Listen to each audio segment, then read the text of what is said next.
May 3rd, 2000 was a sunny spring morning in one of Europe's most notorious entertainment districts, that is, the red light district in Amsterdam. That morning, a man and his wife were strolling hand in hand on a street known as Blood Street, an ironic name that would soon prove prophetic. They are heading to a coffee shop to settle a dispute, but this was no ordinary business meeting. The man walking to his death was Ibrahim Akasha, one of the world's most powerful drug lords. Within a short time, 7 shots ring through the air, fired by a motorcyclist. Ibrahim Akasha collapses in his wife's arms, dead before he hits the pavement. But this wasn't the end of the Akasha story. It was just the beginning of a blood-soaked power struggle that would span 2 continents, claim multiple lives, and ultimately lead to one of the most significant international drug trafficking cases in history.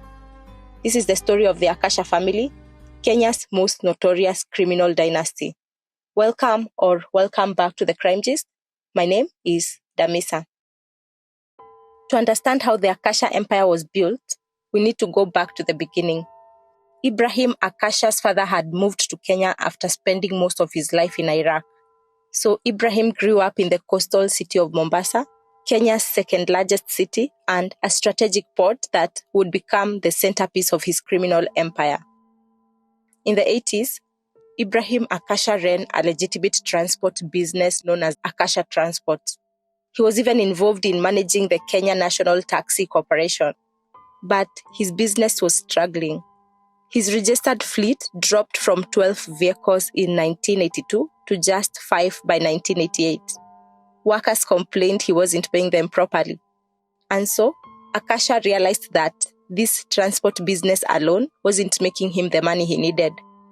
Some reports suggest that Ibrahim first entered the underworld through arms trafficking. In the 80s, conflicts were escalating across East Africa. Countries like Ethiopia and Somalia had their civil wars then.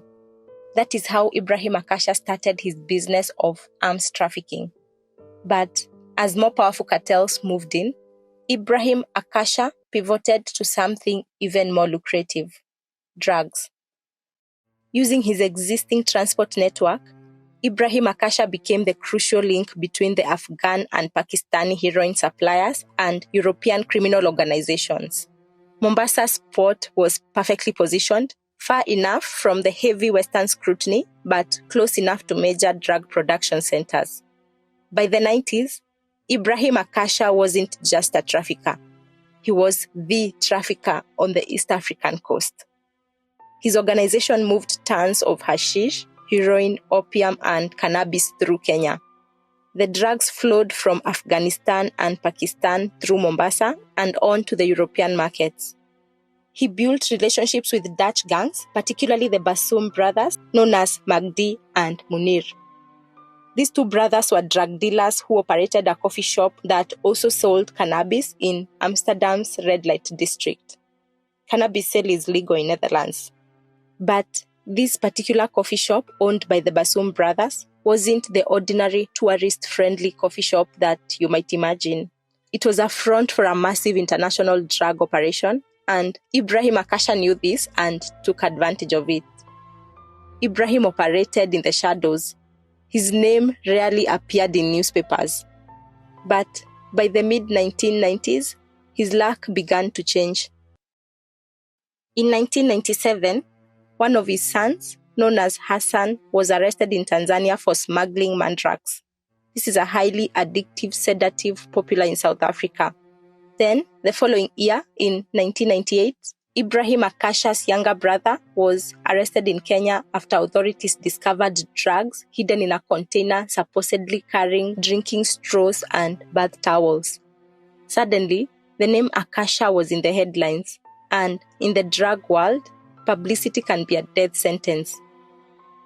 By 2000, Kenyan police had issued a warrant for Ibrahim's arrest. His health was also failing. He needed medical treatment and also had urgent business to settle in Amsterdam. The business? A debt. Ibrahim Akasha had delivered a massive consignment of drugs to Netherlands to his counterpart, one of the brothers, Munir Bassoum. Munir had then sold the drugs to a Dutch drug lord known as Sam Klepper, but Klepper refused to pay.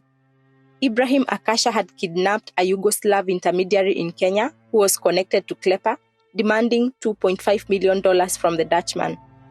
Now, on this day in May 2000, Ibrahim was in Amsterdam to meet with Munir's brother, who was supposed to mediate the dispute. But he never made it to that coffee shop where the meeting was supposed to take place. He was shot dead along Blood Street in the red light district. The assassination of Ibrahim Akasha that morning in May would be a first in the wave of executions that would follow in Netherlands, involving his drug trafficking network. Top barons in the Netherlands, including Magdi and Munir, would be eliminated in the coming years. The two brothers were killed in 2002 and 2004 respectively. They were both shot in the red light district, just like Akasha. The murder of Akasha was believed to have been ordered by the drug lord Sam Klepper, but Klepper was also shot and killed in the red light district just 5 months after Ibrahim Akasha. But now that Ibrahim Akasha was gone, a vicious war for his empire was about to begin in Kenya. By the time of his death, Akasha had invested in various properties in Mombasa and had over $5 million in foreign and Kenyan bank accounts. He also owned beachfront properties, land, and several businesses, including a multi-million shilling transport company. Ibrahim Akasha had several wives and multiple children. Among his sons were Kamaldeen, Hassan, Baktash, and Ibrahim Jr. Kamaldeen was the eldest son of Ibrahim's divorced wife, Karim. He was his father's bodyguard and close confidant, and the apparent heir. He ran a small petrol station near the Makupa roundabout in Mombasa, but everyone knew that he was being groomed to take over the family's real business. March 28, 2000, at around 8:30 p.m., Kamaldeen was relaxing in his Land Rover Discovery at his petrol station, enjoying the cool evening breeze from the Indian Ocean. Then, from behind Kamaldeen's vehicle, a slender man dressed in a black t-shirt and woolen hood emerged. 3 shots rang out in the dark at point-blank range. Kamaldeen Akasha died in a pool of blood at his own petrol station, just meters from the Makupa police station. Investigations revealed a tangled web of accusations and possibilities. Some claimed it was about a hashish deal gone wrong. Others said it was connected to a theft of drugs from a Yugoslav dealer named Milan. After Kamaldeen's murder, multiple suspects were arrested. First, a businessman known as Ahmed Omar was charged, but the case was later dropped. Then, in November 2004, the Yugoslav dealer known as Milan was arrested. He was literally kidnapped by the Akasha family at gunpoint from the Grand Regency Hotel in Nairobi and handed over to the police. In 2007, Justice Nicholas Ombija acquitted Milan, finding that he was just a scapegoat in what he compared to the Chicago drug cartel wars during the reign of Al Capone. He noted that Milan had actually left Kenya the day before Kamaldeen's murder. To this day, Kamaldeen's real killer has never been identified. With Kamaldeen gone, the question of succession remained, and 2 brothers would emerge to claim their father's throne. That is Baktash Akasha and Ibrahim Jr. Baktash was the natural leader. It was said that he had witnessed his father's violence and learnt his methods very well. For nearly 20 years, Baktash and his brother Ibrahim Jr. operated a sprawling and lucrative international drug trafficking organization. They didn't just continue their father's work, they expanded it. The brothers manufactured and distributed massive quantities of narcotics: heroin, methamphetamine, hashish, mantrax, and marijuana. Their operation connected the poppy fields of Afghanistan with markets in Europe, Africa, and eventually the United States. They worked with suppliers in Pakistan, transport networks across Africa, and criminal organizations worldwide. But the Akasha brothers weren't just businessmen. They were also enforcers. In 2014, they kidnapped and assaulted a drug trafficker in Kenya named David Armstrong. They learned that Armstrong had an associate in South Africa named Pinky, and they ordered for his murder as well. Pinky was shot a total of 32 times in the street in South Africa. When another Armstrong associate, known as Stanley Livondo, confronted the Akasha brothers at a Mombasa shopping mall, Ibrahim Jr. pulled out a pistol and threatened to kill him in front of terrified shoppers. The brothers then walked calmly to the local police station and bribed the commanding officer to avoid charges. This was their mode of operation: violence, intimidation, and corruption. But as powerful as they were in Kenya, the Akasha brothers had caught the attention of an organization that wouldn't be intimidated or bribed: the United States Drug Enforcement Administration, otherwise known as the DEA. In March 2014, a confidential source working undercover for the DEA approached the Akasha brothers with a proposition. The source claimed to represent a Colombian drug cartel looking for new heroin supplies. They wanted to partner with the Akashas to move large quantities into the US, a new market for the brothers and a potentially lucrative one. Baktash and Ibrahim Jr. were excited. During their first meeting, they couldn't help but brag about their family's long history in the underworld. What they didn't know was that the Colombian traffickers were actually undercover DEA agents as well, and every word they said was being recorded. Over the following months, the Akashas worked hard to demonstrate their capabilities.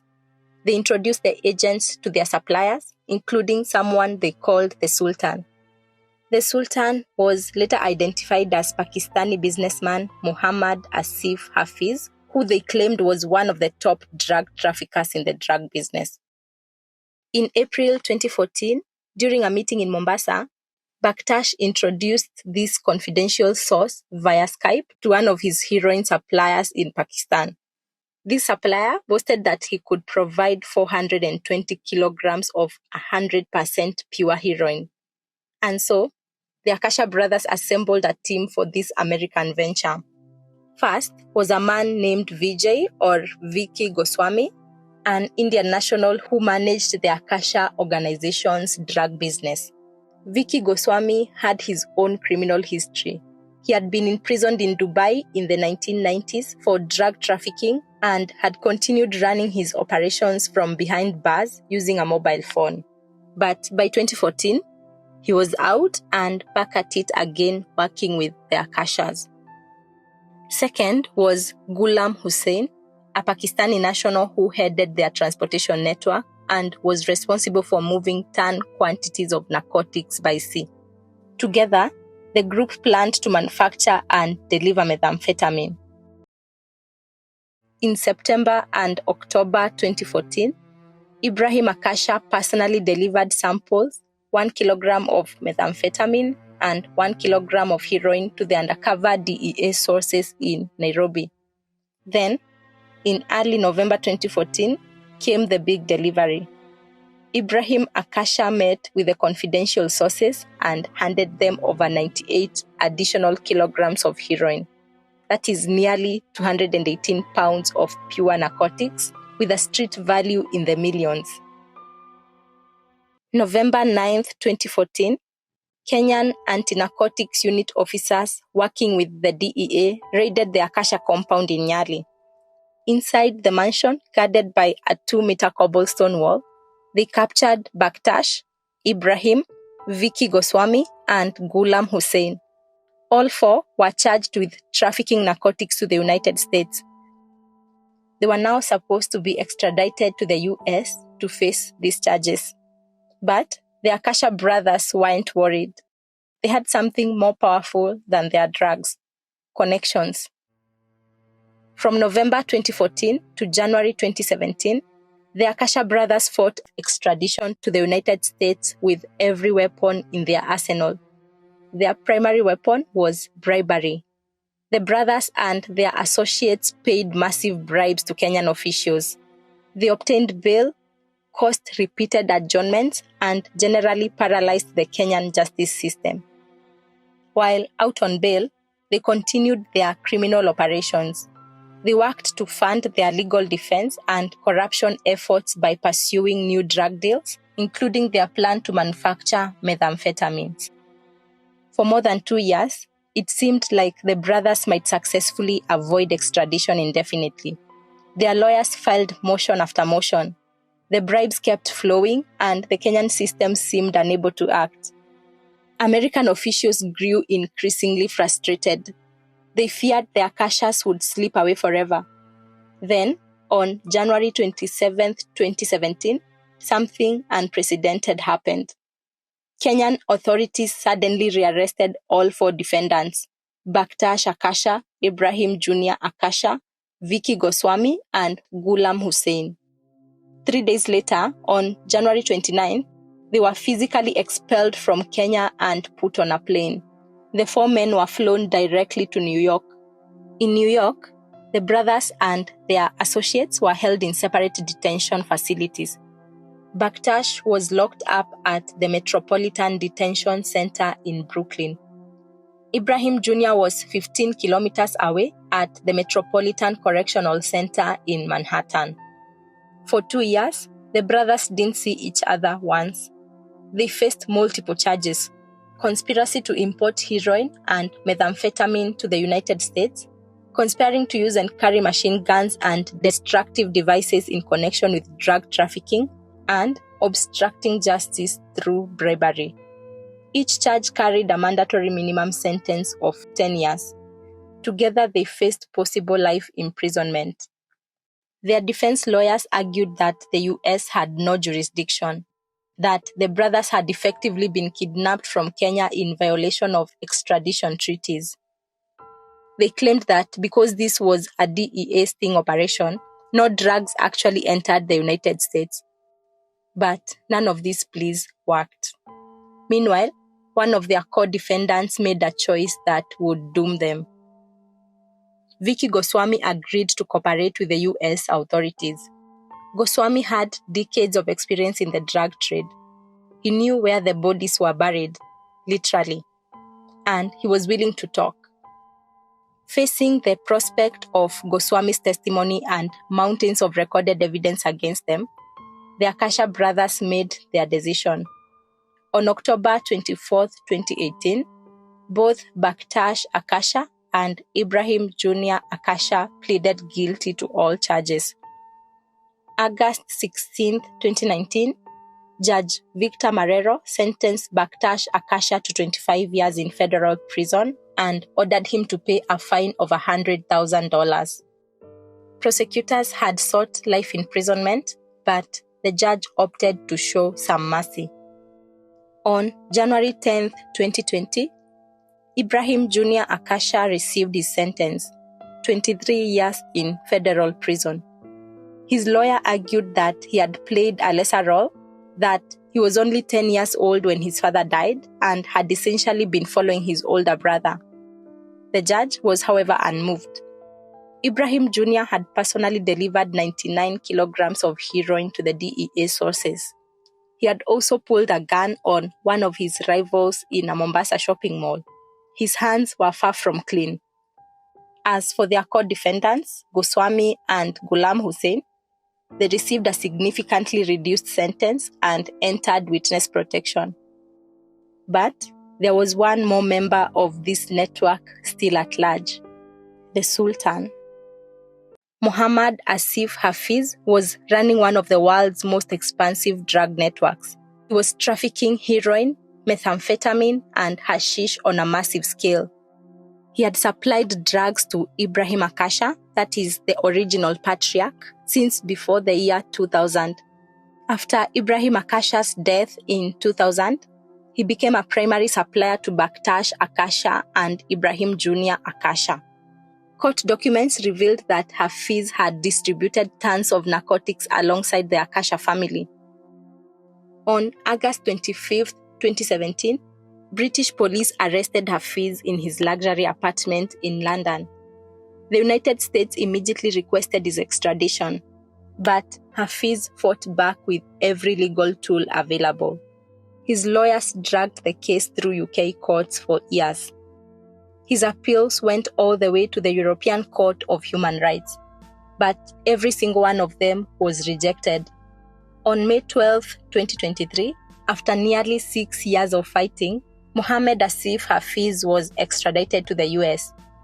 On November 18, 2024, Hafiz pleaded guilty to conspiracy to import heroin, methamphetamine, and hashish into the United States. On June 6, 2025, that is just a few months ago, Judge Victor Morero, the same judge who had sentenced the Akasha brothers, sentenced Mohammed Asif Hafiz to 16 years in federal prison.